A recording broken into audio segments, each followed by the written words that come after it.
we think, oh, right, kids were stigmatised at 14 or 17 or whatever, that's why they've got the weird behaviour, the problematic behaviour. So we might sort of jump to this sort of idea. If it is a cause, I mean, it may not be, but if it is, there's a sort of natural tendency to think the independent variable caused the dependent variable. But interestingly, what they've done here, they've been quite critical about thinking about it, a bit freer. It could be this way too. And that's their argument here.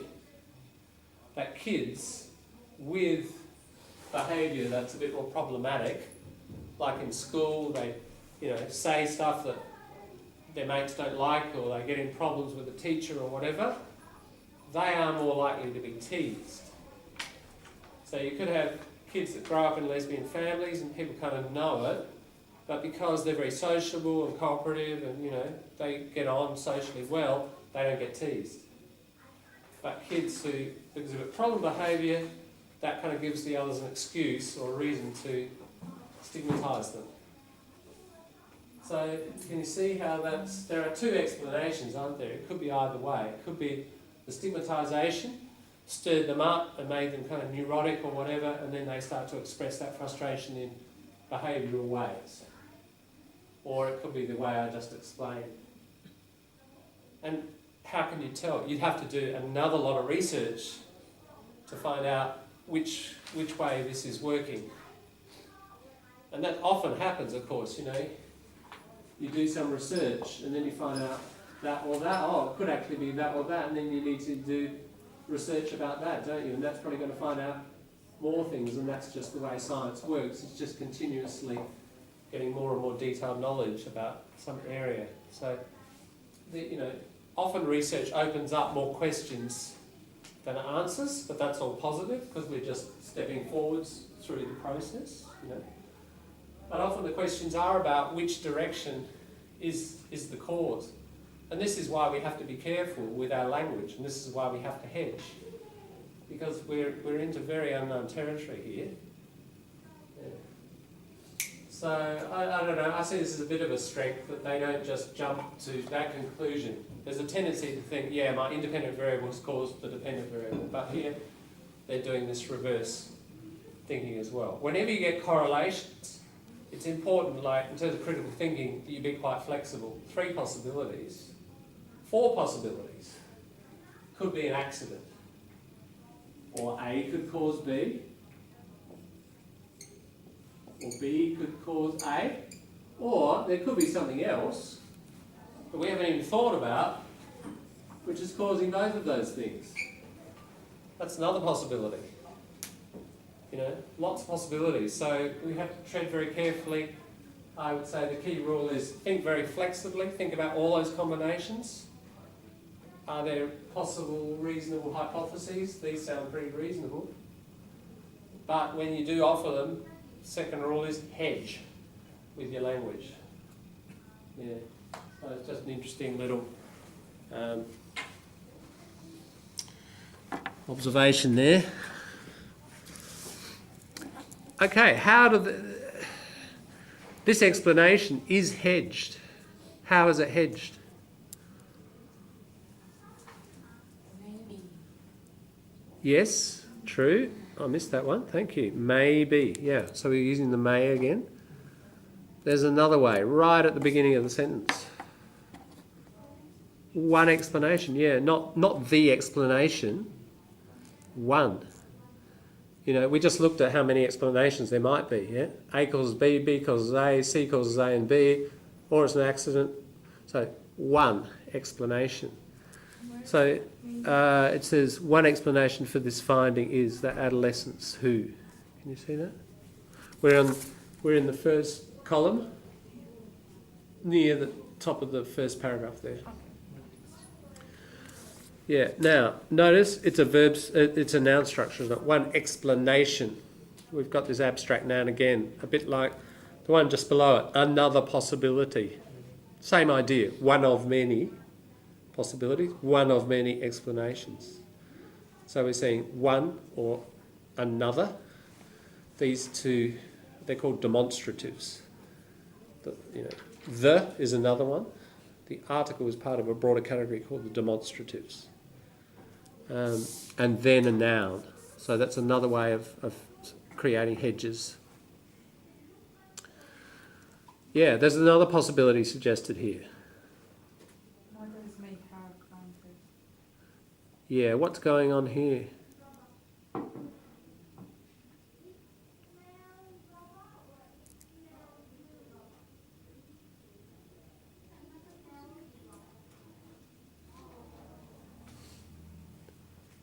The adolescents who chose not to tell their mothers about stigmatisation may have wanted to just shield them.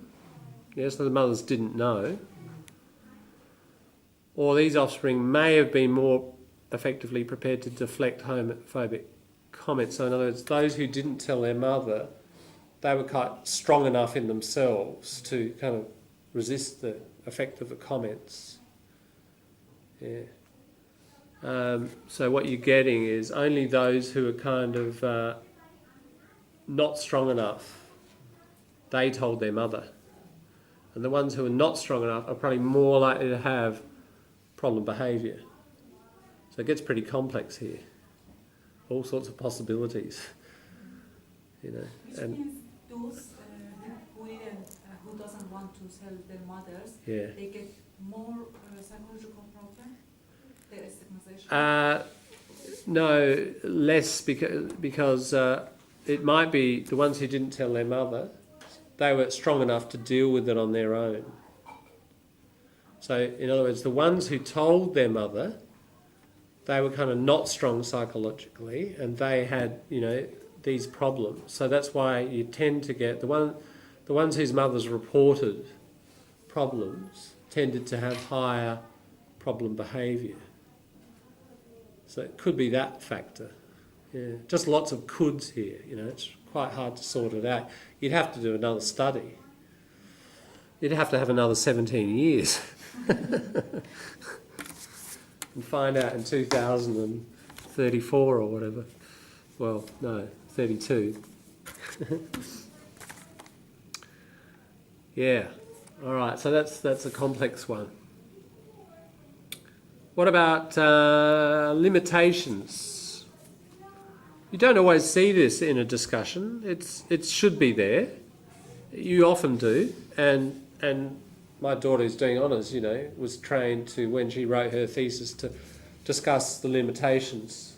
It's an important self-criticism, you know, part of critical thinking about your own practice. So it should be there, but so in other words, as a reader of research in the future, possible reader, keep your eye out. Is there this level of self-criticism? And is it just token self-criticism, like just, well, I have to go through this process, I'll think it's something to criticise myself about? Or is there some, you know, substance to their criticism? That's something to evaluate any research on. So, yeah, 21. Lita, do you want to come out and tell us about 21? No, James has done a few. It's the Lita hour. Because okay, the limitation in under page 7 in the middle. The study has several limitations. First, the study has a non-random sample. It's not enough sample. Does that mean it's not enough? It's not a random. That's right, not random. So it could be enough. There could be, I mean, there's not, but there could be thousands, couldn't there? You can have, so there's a difference here between quantity and quality. So it's not commenting on what we call sample size. That's another really important thing that you have to look at. But their criticism is not so much the size, self-criticism, it's, yeah, the actual nature of the sample. In what way is it non-random? Because we're targeting into some area that here they said target population was largely hidden because of long history of discrimination against lesbian and gay. So the possibility of recruiting a representative sample of prospective lesbian mothers was even more unrealistic. Yes, than it is today. Yeah, when you got such a population, it's pretty hard, isn't it, to, you know, select from large numbers randomly. Yes. And then the second, James said not comprehensive enough. I think the second limitation is they didn't include teachers' report in that. Yep. Yeah, actually, I mean the same thing, just to try to make it short. Okay. Yeah. And then the final limitation is the NLFS and the normative sample. They are so, similar in social economic, but they don't take into attention race and Yes. Take into account. take into account race, ethnicity, or region of residence. So there is an urgent need in follow-up study to cover this, like this is like gray area. Yeah? Yep. Because if you see in the result in the table 1, Yes, that's important, isn't it? Yeah. that explain it. They just targeted like the residents in the northwest side, and then the ethnic is more like Caucasian. We Yes. discussed before. Ethnicity. That's it. Yeah, as we've discussed, there are these non-random factors in the populations that they selected from. How they could make it random? It's hard, and that's what they're sort of saying is that, you know, this group that's kind of largely hidden, it's pretty hard to find. I mean, how, for example, one thing is it's very urban, isn't it? If you looked at table 1, I think actually it doesn't directly show urbanness, but somewhere they say how it was mainly in cities. It was Boston, Washington and San Francisco, I think, wasn't it? For the main places. Okay. If you have a look at family region, Midwest, can you see there? So the Northeast is New York, Boston, etc. Got 47, big group. The West, California, 43, big group. Midwest, you know, the big centre of America, kind of more in the northern part, the big grasslands where they grow corn and so on. How many openly gay people do you think would be out there and bringing up kids openly? It'd be really hard to find them, wouldn't it? So Marley, do you see the point? You know, to make it truly random, it would be really difficult. You'd have to sort of drive all around the US and put up advertising and so on and try to get people from little rural areas. Same with the South. The South incredibly conservative in terms of race and gay issues. So they are. They could make it in a bigger cities like Washington or other bigger cities. Even if they make it in bigger cities, you're still not kind of sampling from the rural area, are you? So it's just almost by the nature of the people you're looking at, it's really hard to get a truly random sample. So it's sort of not their fault, if you like. They're trying to do the best they can, but the nature of this particular group is that they tend to cluster around cities.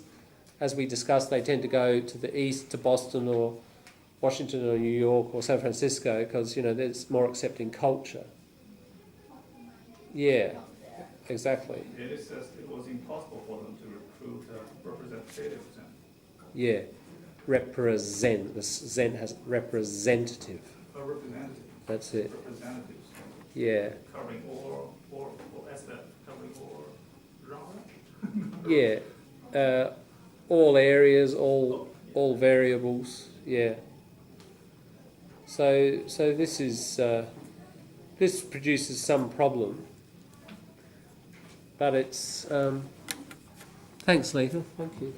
It's. You mean the report is from the part of the educational part of the society, not from those people who who are not those open mind. You mean this? There's that tendency, yeah, that's right. Yeah, you know, in more remote country towns and so on, there tends to be more closed attitudes and so on, so people don't reveal themselves. So they may well be there, but probably not as much. They probably don't even meet and form, you know, in a little country town, they don't live together openly, maybe. There'd be some, but not so many, and even if they do, they probably keep their heads down and keep quiet about it. So how are researchers going to find them? It's hard. I know some states in America, they're totally different. Yeah. Because their law in each state are different. True. And their policy, I mean, political policy is totally different. True.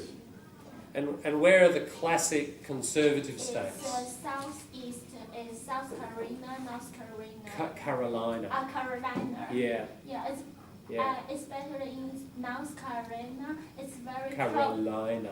Carolina. That's it. This state is very classical and I mean their policy is very they never borrow the money from the others. They just it's very independent. Independent, and most European immigration people there. And their cities looks like the old period in the Europe. Yes, right. So more conservative kind of Yeah. culture generally. Yeah, and the classics would be Texas, very conservative. You know, Ronald Reagan, George Bush kind of country. George Bush, sorry, he came from Texas. Both George Bushes. Number one and number two. Probably Alabama, you know, very conservative in terms of race. Yeah. But, okay, so some of these problems are insurmountable. Mount here, like when you get on a horse. And sur means above. So if we broke the root of this down, here's a problem, it's like a hill, and can you get over it? Can you mount it and go over it? Then no worries, you've solved the problem, haven't you? But if it's insurmountable, you can't get over it. Stuck. So some of these are insurmountable problems, just due to the nature of the group you're looking at, the social problems that surround them. John, it means there were some lesbian families or gay families in those rural suburbs. They were not access to them. They didn't have Probably, access. yeah. Probably. I mean, we have to say probably, we have to hedge that, don't we? Because we don't know for sure, but, very likely. Yeah. So when they do their advertising in the bookshops and so on, they've only got so much money. They can't travel around every single little area in the States either. So they tended to do it in these centres where they knew those people were more likely to be. Yeah. You said sur means above? Sur, in French, sur, above. Above, not above. Yeah, above. Like surface. Yeah, exactly. Lots of words have sur in them. Super. Yeah. The it's related to super, sur. It just means above. If you think of the word supervisor, somebody who's above, viz, to looking, someone above looking down on you, supervisor. Hey? Superman, indeed. The guy above everybody else, actually in the sky. Yeah. Super and sur, Latin for above. Yeah. So some of these limitations are kind of built into the topic that they're looking at. Perhaps some are not. For example, I'd say their second limitation, they didn't include the self-report or the teacher's report form. That's something they could have changed. Some of this, ability to collect the samples, they can't really change some of that. But they could have had a teacher's report form. Remember the idea of triangulation, having a third party? That might have produced more reliable data. Plus their self-report, the Achenbach index used the self-report, they didn't use that. So there's a couple of information sources they could have used, but they didn't, so it weakens them a little bit there. So that group is what is they use? Not use self-report. No. Because it didn't say. There was the child behaviour checklist, wasn't it? I think it was. I think it was done by mothers, Okay. but there's some description somewhere about that. Where is it? Procedures. Oh, there's all that. On page 4, yeah, thanks. adolescent assessment. How was it gathered? The parent on page 4, second column, up the top. It tells you about the variables, and it says on each of the 113 problem items, the parent is asked to assess her adolescent's behaviour during this previous 6 months and to check either true, somewhat true, or very true. Parent scores then tabulated. So it seems like it's derived from parent opinion. But it sounds like Achenbach also had this youth self-assessment. So they didn't just use the parents, they had a youth self-assessment element as well. But this study didn't use that. Maybe there were limitations of funding. They couldn't, process all of that as well. Who knows? But they do point it out explicitly that they didn't do this and it's a limitation.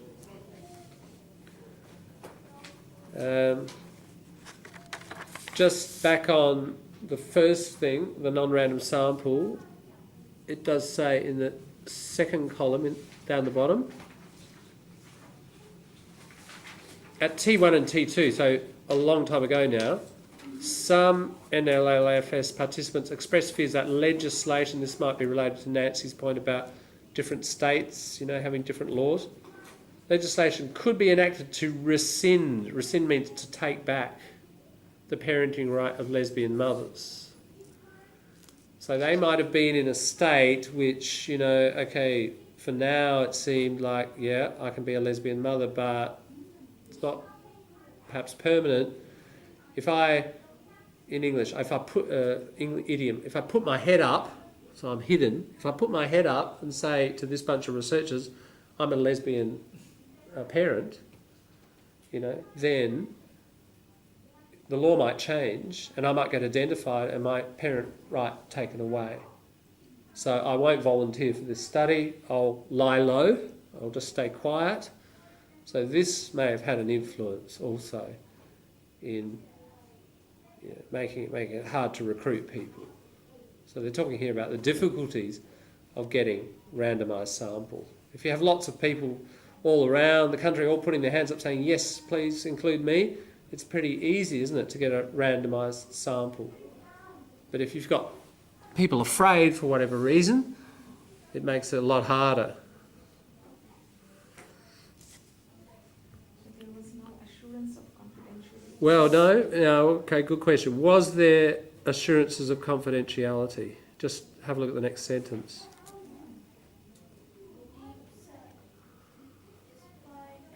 Yeah, so despite assurances, what does that mean? What does that tell us? Were there assurances of confidentiality? Yes, indeed, there were. The researchers said, look, we're not going to give out your name to anyone. If the law, idiom, comes knocking on our door, we're not going to say anything. And that's a key part of the ethics of research. You never reveal names of your subjects. But, so despite that, they still felt afraid.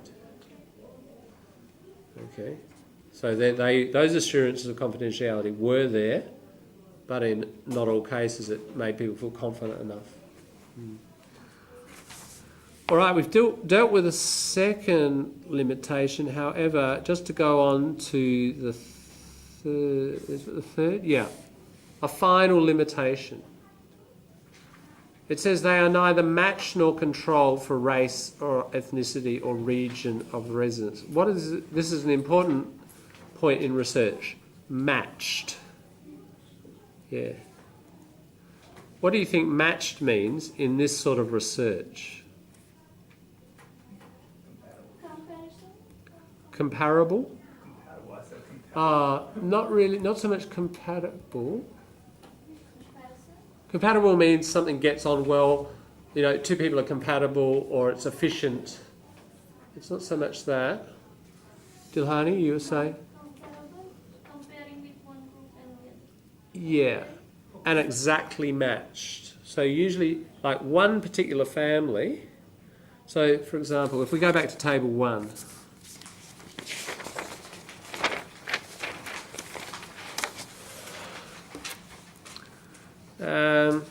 What if we look at race? Okay, race.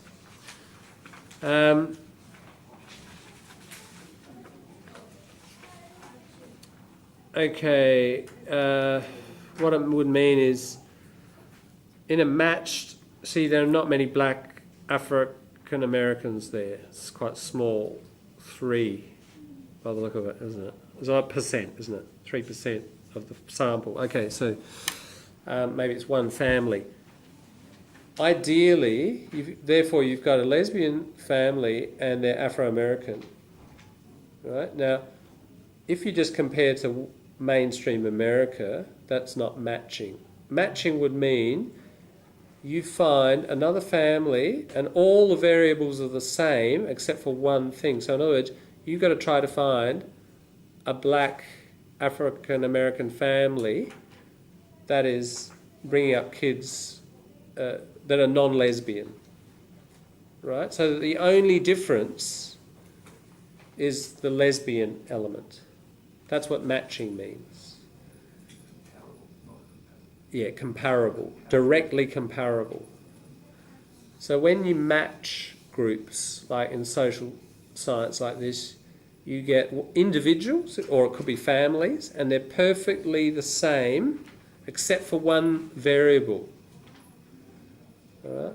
So you might try to match income. So you get the upper class kids and you match lesbian families and you match them with other upper class Americans, and they're exactly the same in terms of wealth.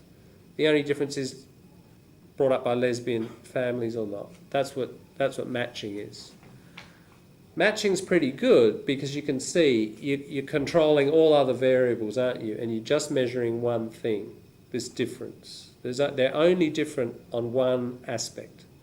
So if there's a difference in results, you can fairly confidently say it's due to this one element. So that's what matching's about.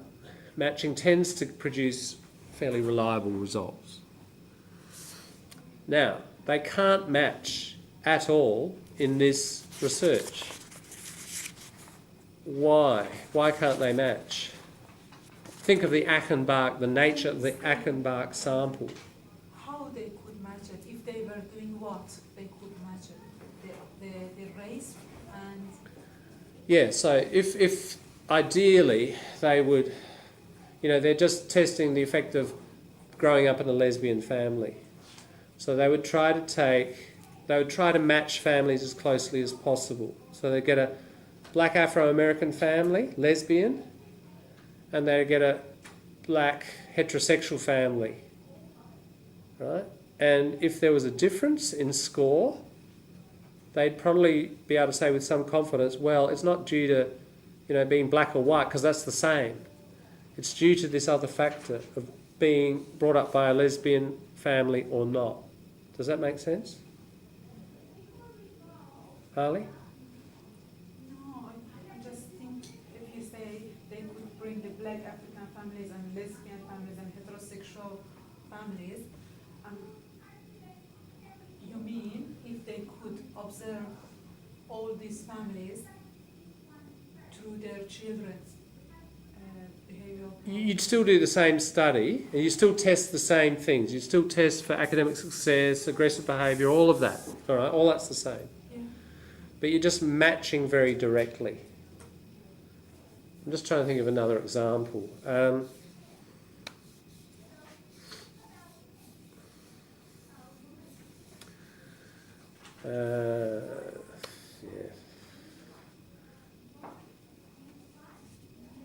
what if we wanted to find out whether migrant kids, I'm just trying to pick something, directly related to your experience. What if we tried to conduct some research? Do migrants' kids perform better than Aussie, native Aussie kids in school, in year 12, let's be specific, and we'll measure it by ATAR score, the final score you get out of 100. Okay, now, if we did matching, what we would do is